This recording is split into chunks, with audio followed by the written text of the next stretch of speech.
Educar com a ciência, seguindo o coração. Montessori é o primeiro e único podcast jornalístico em Portugal sobre Montessori. Eu sou a Mara Alves e vou contar-lhe tudo, mas tudo sobre Montessori.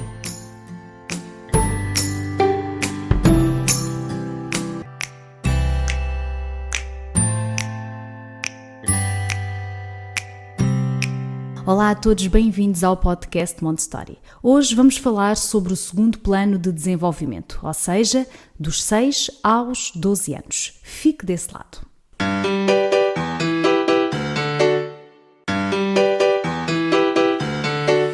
A especialista convidada de hoje é assistente Montessori pela Associação Montessori Internacional, dos 3 aos 6 anos e também dos 6 aos 12 anos. É educadora de disciplina positiva para famílias e criadora do blog Nuestros Momentos Montessori. É brasileira, mas vive em Espanha e é mãe de um menino de 10 anos. Olá, Alessandra. Olá, Mara. Muito obrigada pelo convite. Olá, obrigada eu pela sua presença. Antes de irmos ao tema que nos traz aqui hoje, conte-me um pouco como é que começou o seu percurso em Montessori. Pois eu descobri Montessori graças às redes sociais, como muita gente, acho que acaba acontecendo nos últimos anos. Eu tinha um filho de mais ou menos 2 anos, assim, nós fazíamos o que é a criação com apego, né? Ele dormia comigo, nós fazíamos cama compartilhada. Mas chegou um momento que eu achei que já era a hora de terminar a cama compartilhada, porque já não era prazeroso nem para ele nem para mim. Então eu cheguei à conclusão que era um momento da gente se separar e ele ir para o quartinho dele. Mas eu queria montar um quartinho legal, um quartinho bacana e tal. E aí eu comentei no meu Facebook, assim, com as minhas amigas, queria fazer um quarto pro Isa e não sei como fazer. E uma amiga minha me falou assim, olha, entra nesse grupo porque tem uns quartos de criança lindos. E esse grupo era o Montessori para mamães, hoje Montessori para famílias. E quando eu entrei e vi que realmente tinha aquele quarto montessoriano lindo, né, com a caminha no chão, poucas coisas, a estante na altura, eu fiquei encantada. E aí eu comecei, mas eu vi que aquilo era muito mais do que um estilo de decoração. Havia um conhecimento científico por trás, né? E eu já tinha ouvido falar assim de Maria Montessori, mas eu não sabia muito bem como era a história dela, já sabia que existia uma pedagoga e tal. Enfim, e aí eu comecei a ler tudo que tinha nesse grupo e eu fiquei absolutamente encantada. Eu cheguei assim, eu pensei, meu Deus, é o meu lugar. Eu tive assim essa sensação. E depois a Alessandra, não sei se sentiste que quando nós começamos a pesquisar sobre Montessori e a envolver-nos no tema, eu acho que é um caminho sem volta. Totalmente. Quem se identifica, obviamente, quem não se identifica nunca vai sentir isso, mas quem se identifica com as ideias de Maria Montessori e quando começamos a ler o livro dela, ou mesmo quando começamos a ver outras mães que já estão mais envolvidas e há esta identificação, nós começamos a pensar, eu quero isto para mim, não é? Eu quero isto para a minha vida. Sim, eu tive realmente essa sensação. A primeira sensação que eu tive foi de uma identificação enorme. Começou a responder várias perguntas que eu tinha há anos. Não eram só perguntas recentes de mãe recente, não. Eram perguntas que eu tinha desde quando eu era criança, desde quando eu era adolescente. Comecei a encontrar essas respostas. E realmente é uma viagem sem regresso. Eu sempre falo que você só tem o bilhete de ida, você não tem mais o bilhete de volta quando você começa a viagem Montessori, porque é muito maravilhoso. É sem dúvida, e há aqui um detalhe que eu tenho que revelar ao público, obviamente, que a Alessandra também era jornalista. Estamos as duas aqui posso dizer que é a primeira vez que tenho alguém que é da minha área. E eu posso dizer-lhe, ou podemos dizer que Montessori mudou também a sua visão, o seu caminho a nível profissional, Alessandra? Sim, totalmente. Eu acabei deixando o Brasil, deixei minha profissão, deixei minha família, deixei meus amigos, vim aqui morar em Madrid e, claro, depois que eu descobri o grupo do Montessori para mamães, que eu comecei a ler, que eu comecei a descobrir o que era Montessori, que era algo muito maior do que estilo de decoração, incluso como um estilo pedagógico. Comecei a ler os livros dela, comecei a conhecer mais pessoas que também iam nessa mesma corrente de pensamento. E eu comecei a sentir uma transformação enorme acontecendo dentro de mim. E aí eu comecei a ver como as coisas estavam se encaixando. Comecei a ver, eu falei assim, nossa, é incrível. Eu precisei sair do meu país, eu precisei ser mãe, eu precisei passar por tudo isso para agora começar as peças encaixarem. Assim, é que tem tudo a ver. Eu acho que Montessori, hoje eu já consigo dizer isto porque já, de todas as formações que já fiz, de tudo o que tenho observado e também aprendido, eu acho que é o curso de desenvolvimento pessoal. Isto é um curso de... Não, eu já fiz muitos cursos de desenvolvimento pessoal, de meditação, de pensamento positivo. Ok, sim, ótimo, mas esqueçam isso tudo, porque o que nos transforma verdadeiramente como seres humanos, sim, é esta pedagogia, porque ela engloba também tudo isto, a espiritualidade, sim, a nossa preparação, a nossa transformação como ser humano, porque nós estamos perante um ser humano que estamos a criar, não é? E isso faz com que haja toda essa transformação, mas começando também por nós. Porque exatamente, se não houver uma transformação nossa, do adulto, podem praticar as pedagogias que quiserem, que nunca sim, será 100%, nunca será 100% eficaz, porque a transformação tem que começar em nós. Porque isto é uma forma diferente de ver a criança. Diferente daquela que nós fomos criadas, não é? E diferente daquela que também ainda está muito presente na sociedade.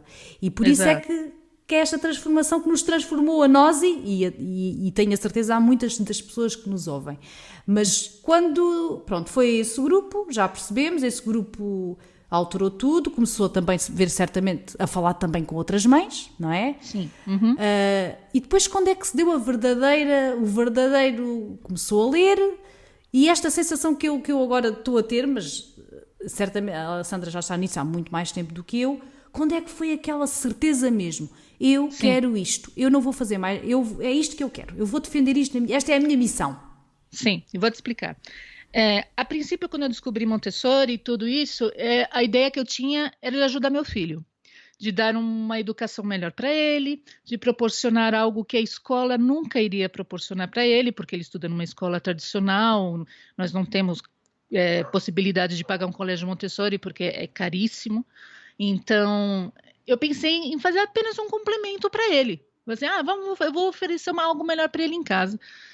E realmente, a princípio, a minha ideia era essa. Eu comecei a me formar, a fazer cursos de apresentação de materiais, etc. e tal.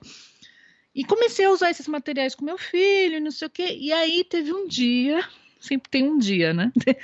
Teve um dia que foi o dia marcador, assim, porque foi um dia que às vezes eu observava ele de longe, quando ele ficava sozinho no quarto, ali com os materiais, eu observava ele de longe.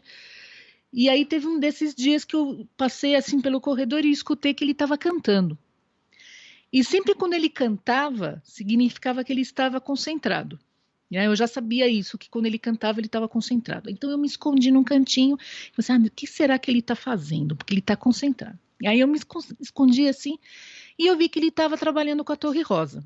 E aí, mas ele não estava usando a Torre Rosa daquele jeito que a gente está acostumado a ver, de ir colocando maior, menor, não estava fazendo a montagem da torre corretamente. O que ele estava fazendo era algo muito interessante. Ele pegava um cubo, tocava o cubo, deixava de um lado.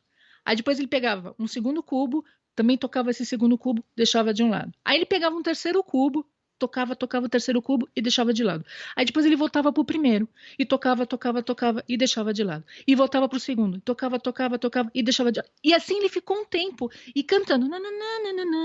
E eu comecei a olhar aquilo. Eu já tinha lido o livro da Criança e o Segredo da Infância. Quando eu vi aquilo, Mara, eu comecei a chorar. E aí eu falei assim, meu Deus, eu falei assim, está acontecendo na minha frente. É isso. A magia Montessori está acontecendo na minha frente. A repetição, aquela história que ela conta sim. Da menina dos cilindros, que ficou fazendo os cilindros durante não sei quanto tempo. Não foi igual da menina dos cilindros, mas foi a mesma coisa. Ele estava dentro da repetição. E aí sim. eu vi assim, gente, é verdade. É Não verdade. é só teoria, não é? Não é só o que o livro diz. Funciona, não Sim. é? E aí eu fiquei parada olhando aquilo e minhas lágrimas caíam e eu comecei a pensar assim, meu Deus, eu falei assim, esse método Montessori, ele é muito forte, é uma coisa muito profunda. Eu não posso dar isso só para o meu filho. Seria uma coisa muito egoísta da minha parte se eu Sim, desse sim, só sim. para ele. Assim, todas as crianças do mundo têm que descobrir isso, porque Sim. é algo muito forte. E E depois é foi aquela ideia como é que a maioria não sabe isto, não é? Como é que isto não é uma coisa oficial? Como é que isto não é... As escolas deviam ser assim, não é? E exatamente. essa... Pronto, eu acho que toda a gente que se envolve com Montessori tem este pensamento, como é que o mundo não sabe disto, não é? Uhum, Porque é uma coisa exatamente. tão natural, não é? Uhum, Tão... É um método tão completo e pensar que Maria Montessori, isto já foi há mais de 100 anos, não é? Há bem mais de 100 anos. É impressionante como é que ela chegou às conclusões que chegou e mais impressionante é, ainda há pouco tempo tive aqui um cientista, um neurocientista, e ele diz como é que é possível, naquela altura, a maneira como se observava, hoje, aos computadores, hoje a observação científica é completamente ajudada pela tecnologia. Naquela altura, não. Aquilo era mesmo papel ali a escrever noites e noites, anos. uhum, E é sim, incrível como é que os cientistas de hoje comprovam que Maria Montessori tem razão naquilo que sim, estudou. E exatamente. isto, pronto, dá-nos a segurança, como pais, dá-nos a segurança, estamos a fazer o certo, não é? Sim, é que ela era um gênio, essa mulher. É um gênio, sim, sim. Ela foi uma visionária incrível. Tem gente que fala assim, não, ela não era um gênio, ela era apenas uma pessoa muito esforçada. Não, Pode não. ser que realmente ela era uma pessoa muito esforçada, mas eu acho que sim, ela Não, é é um um espírito de luz. Para mim é um espírito, sabe aquelas pessoas que são especiais, ela é um espírito de luz. Pronto, ela tinha que sim. vir a este mundo, fazer o que fez, porque de facto só um ser iluminado. Exatamente. E aí, e bom, a partir do momento que isso aconteceu, aí eu resolvi fazer o blog, no Nossos Sim, Momentos Montessori, que a princípio era mais para compartilhar com o pessoal as nossas experiências, as nossas atividades. E o meu marido falou para mim assim: olha, você tem que continuar. Ele falou assim: você adora isso, você ama isso, seus olhos brilham quando você fala sobre isso, você tem que estudar, você tem que trabalhar com isso. E aí foi quando eu fiz o primeiro curso de assistente Montessori de 3 a 6 anos, com sim. a Guadalupe Borbolha, e foi muito bonito, foi muito emocionante, foi uma experiência incrível. E aí eu já vi que já não tinha mais volta. Aí eu falei assim, eu já tô no meio da viagem, já não dá mais para voltar. Está a gostar deste tema? Saiba mais em montestory.pt. E aí eu cheguei a trabalhar numa escola Montessori, Sim. numa escolinha pequenininha, perto da minha casa, com crianças de 18 meses a 3 anos. É o que aqui chamam comunidade infantil, né? Sim.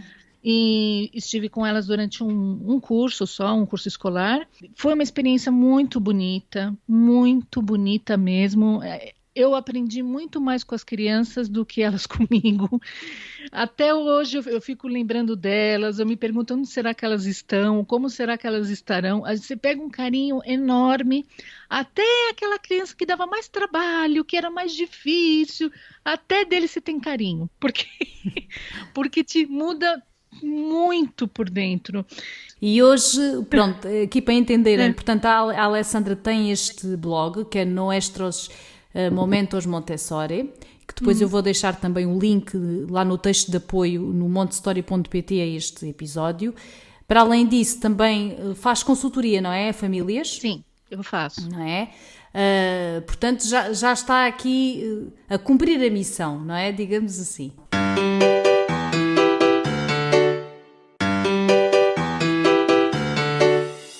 A segunda fase do desenvolvimento dos 6 aos 12 anos é definida pela frase ajuda-me a pensar sozinho.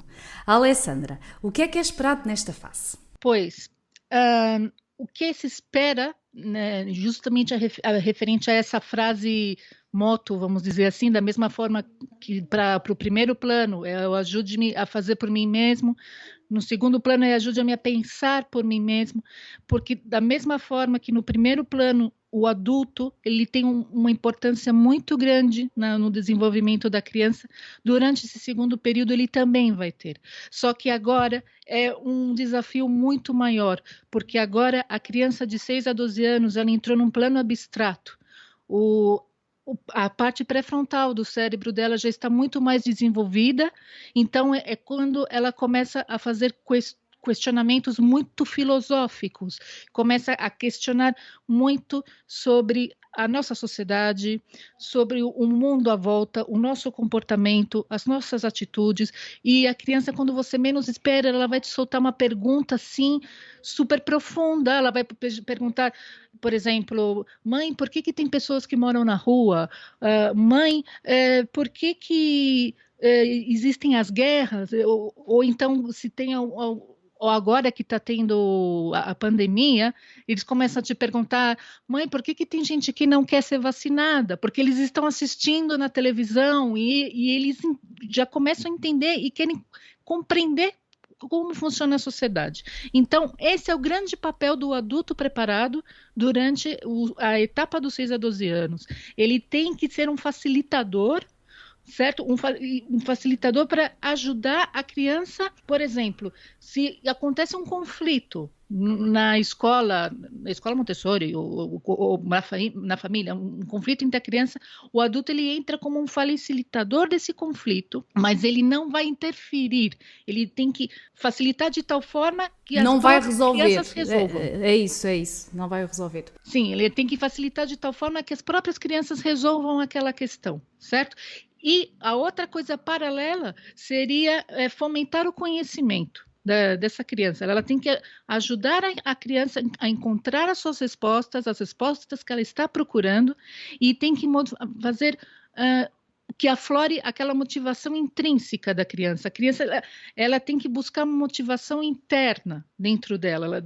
Então, como que o adulto vai fazer isso? Ele tem que preparar um ambiente, porque a partir do momento que se prepara o ambiente para essa criança, vai surgir a disciplina interna da criança, e também esse adulto ele tem que tomar muito cuidado para ser um bom espelho para essa criança. Sim. Porque agora mais do que nunca está a ser observado. Exatamente. Quer dizer, esteve sempre, mas agora é uma observação completamente consciente, não é? Plena. Exatamente isso que eu queria dizer. Ele sempre esteve prestando atenção em você, só que agora ele vai começar a prestar atenção em você em coisas muito mais profundas, né? Nas suas atitudes, nas suas falas. Né? Então, é muito importante você ser um bom espelho para sua criança. E Alessandra, para os pais que nos estão a ouvir e que têm crianças nesta faixa, dos 6 aos 12, que tipo de atividades ou dicas é que pode deixar aqui para estes pais? Para já irem ao blog da Alessandra, que lá tem também muitas atividades e muitas dicas, mas para além disso, o que é que podem fazer em casa? Mais do que dar ideias de atividades em si, de dizer, faça isso, faça aquilo, o que eu gostaria de deixar para os pais das crianças é primeiro pensar que aquela criança que ela tem agora diante de si, que está tão transformada, que já não é mais aquela criança pequenininha, boazinha, fofinha, né? Agora não, agora ela é uma criança às vezes respondona, às vezes rude, e a gente diz o que aconteceu, se transformou, já não é mais o meu pequenino tão bonzinho, e começa a dizer, tá mudado, tá transformado, parece um adolescente. O que eu queria dizer para esse adulto é que o seu filho ainda não é um adolescente. Sim, ele mudou realmente, mas isso não é uma mudança ruim. Isso é uma mudança boa. Ele está no ponto intermediário entre a infância e a adolescência. E agora é o momento primordial da relação entre o adulto e a criança, para quando essa criança entrar realmente na adolescência, para que ela entre nessa adolescência feliz, que ela não tenha aqueles, ou pelo menos que tenha o mínimo possível daqueles conflitos internos que nós temos quando entramos na adolescência, que ela confie em você, que ela queira te buscar quando ela tiver um problema. Então, agora é muito importante não ter essa visão limitada, essa visão preconceituosa, que o meu filho quer me desafiar. Ele não quer te desafiar, ele quer entender o mundo, ele quer entender você, ele quer entender os adultos, o mundo adulto. E agora, pode ser que ele está mais rude porque ele está perdido, ele não sabe exatamente como entrar nisso. Cabe a você ajudar ele a entrar nesse caminho. Então, mais que assim, atividades, se você quer uma atividade, por exemplo, é que eu quero saber algo para que não fique muito tempo usando a tablet, usando sim, o a iPad, essas coisas. Sim, telemóvel. Se você quer procurar alguma atividade nesse sentido, procure algo que esteja dentro do interesse da criança. Você tem que prestar atenção naquilo que ela gosta, naquilo que interessa mais ela, né? E tentar chamar a atenção dela dentro disso. Se, por exemplo, é uma criança que gosta muito de dinossauros, como, por exemplo, acontece com meu filho, tenta levar essa criança para o mundo dos dinossauros, mas já não é mais levar falando, esse é o carnívoro, esse é o herbívoro. Não, agora chegou o momento de você entrar mais fundo na matéria. Então, estudar, por exemplo, todos os carnívoros, todos os herbívoros, as eras, a era mesozoica, a era cenozoica, a era jurássica. Agora chegou o momento de você fazer uma coisa assim mais detalhada. Durante o período do segundo plano, eles estão buscando aquilo que se chama o grande trabalho. Ou seja, é uma pesquisa. Não é? Para os pais também, porque eu estou a ver que a Alessandra já domina tudo o que é sobre dinossauros, não é? Certamente. Ou seja, é uma verdadeira pesquisa no que toca os interesses das crianças, também para poder responder às perguntas, que são muito mais curiosas, muito mais profundas. E essa pesquisa também vai contribuir para que a aprendizagem também ela seja mais profunda, porque eles vão querer saber tudo, desde a formação dos ossos a como é que nascem, tudo, não é? Exato. O meu filho, ele começou a jogar Minecraft e ele ficou interessado em diamantes, porque parece que tem uns diamantes no Minecraft, e ele chegava e falava, mami, de onde vem os diamantes? E aí eu perguntei, mas por que você está me perguntando de diamantes? Não, porque no Minecraft tem diamantes. Aí eu falei, ótimo, boa oportunidade, vamos estudar diamantes. E aí, o que é o diamante? As rocas, a roca sedimentar, a roca ígnea, a roca metamórfica. Onde tem mais diamantes? Tem na África. Então vamos estudar a África. O que é a África? Onde está a África? Os países que formam a África, os povos, as línguas. A questão, inclusive, do diamante na África, que é uma questão super complicada, muitas pessoas morrem por causa dos diamantes, também é interessante você levar, tem gente que tem medo de levar essas questões para de falar da realidade, não é? Ao fim e ao cabo. Porque como que eu vou falar de guerra com meu filho, como eu vou falar de morte, Falando, porque faz parte da vida e às vezes eu noto que os pais têm um bocadinho de resistência a isso, que é, ser tudo muito bom, muito cor-de-rosa, muito... Sim, exatamente. É importante também eles conhecerem que existe esse lado menos bonito do mundo. E agora que eles estão justamente preparados para receber isso. Você não precisa mostrar a cena. Claro, e tem tudo a ver com a idade, não é? Tudo a ver com a idade sempre e com o desenvolvimento. Mas sim, você já pode falar para ele tranquilamente que existem guerras, que existem pessoas que morrem por causa do diamante. Então, isso também faz parte, porque é aquilo que a Maria Montessori nos diz sobre a educação cósmica. A educação cósmica, ela não é só você entender como surgiu o mundo, como surgiram os seres vivos, como surgiu o homem.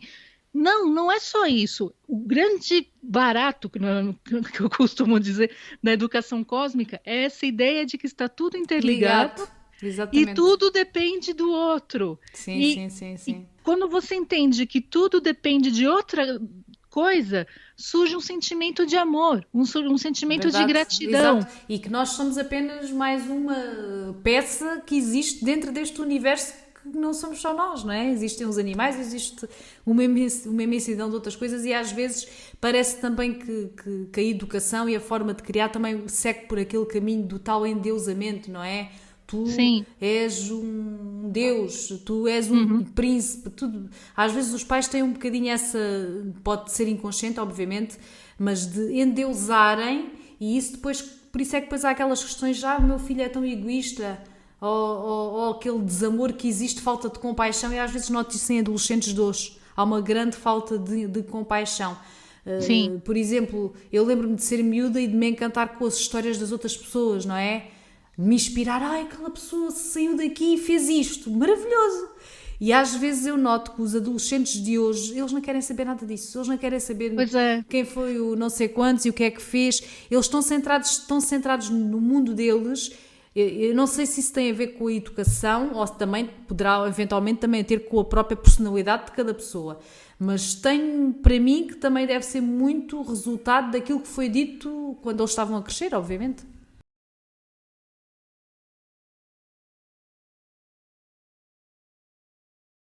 Agora que nós estamos vivendo uma Obrigado por ouvir pandemia, este que é o podcast. assunto Clique que está em 24 seguir horas, para ouvir os próximos as crianças episódios. elas estão fazendo muitas perguntas. Claro. Mas você, por exemplo, vai falar sobre vacina, vai falar sobre o que é um vírus, explica para ela o que é um vírus. Sim. Explica para ela como que se propaga o vírus. Uma vez eu vi, né, um blog americano uma atividade super legal que pegava uma placa assim de madeira e você colocava uma bolinha vermelha dizendo essa bolinha vermelha representa a pessoa que está infectada, mas ela ainda não sabe que está infectada, tá lá. Certo. Aí você coloca várias bolinhas verdes ao lado daquela bolinha vermelha. São pessoas que não estão infectadas.